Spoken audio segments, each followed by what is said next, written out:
Welcome back once again. Dr. Sordea flew all the way from California to talk to us today about Alzheimer's. He has come up with a formula that he says will help prevent the disease.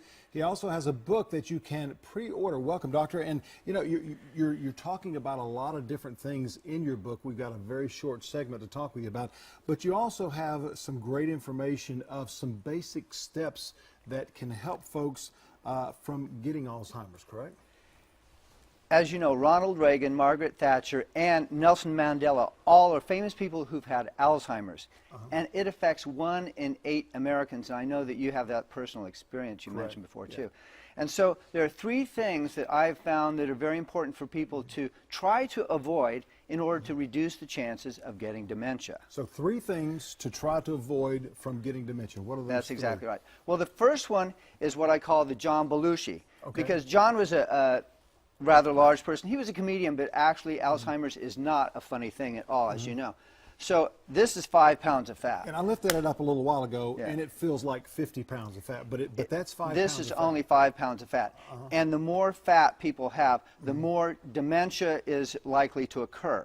This is only 5 pounds. Some people are carrying around 10 or 20 times this amount, and that's really unbelievable. So the more of this, the smaller this becomes. The brain itself. The brain itself. Okay. The second thing we call the Prince Charles. And that has to do with, because, you know, there's some jokes about his dental care and all.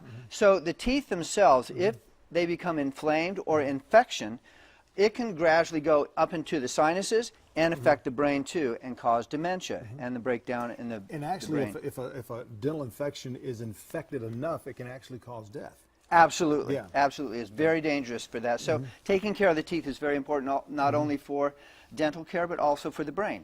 Then we also have what we call the Three Stooges. Now, the Three Stooges, they would have a slap up against the head, or like, you know, on NCIS, they would... Trauma of sorts. Traumas, exactly, traumas. And also whiplash injuries can cause damage to the meninges which surround the brain and the spinal cord. And even something like this. I'm just going to, like that is a bottle of water hitting the ground like that is like a 15-mile-an-hour impact of a car, and that can damage the brain. So what we also have then is what I call Dr. J's brain formula. B-R-A-I-N. B-R-A-I-N, exactly. And so the first point is B stands for blood circulation. It's very important for us to get all the blood circulating to the brain and oxygen. Those kind of damages from traumas, that can cause a constriction in the meninges which surround the brain and the spinal cord. So things like acupuncture, there's a technique we do called neurologic relief center technique, which we use these tools. That can help to open that up. The second one is R stands for removing toxins. There are a lot of toxins in the environment, and also we were talking that mercury in fillings and lead are also damaging to the brain. So clearing that out is very important to help to reduce the chances of dementia. Got about 55 seconds left. Let's go ahead and go through. So we got A, which is avoiding sugar. Diabetes is a big issue. And it's also, Alzheimer's is called type 3 diabetes now because of that connection. I is inflammation. We have a lot of things that can cause inflammation in the body and cause a leaky brain syndrome. And then N is names.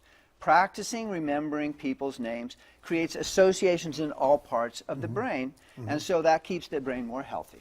Working the brain on a daily basis.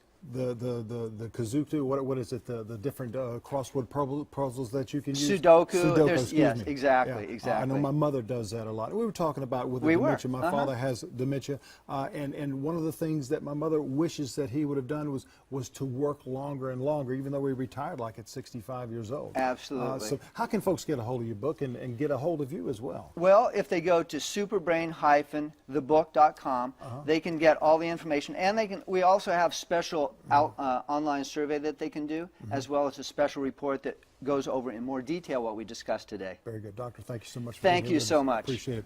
Now we've got more coming up after the break. Stay with us. This segment was sponsored by the Redwood Clinic.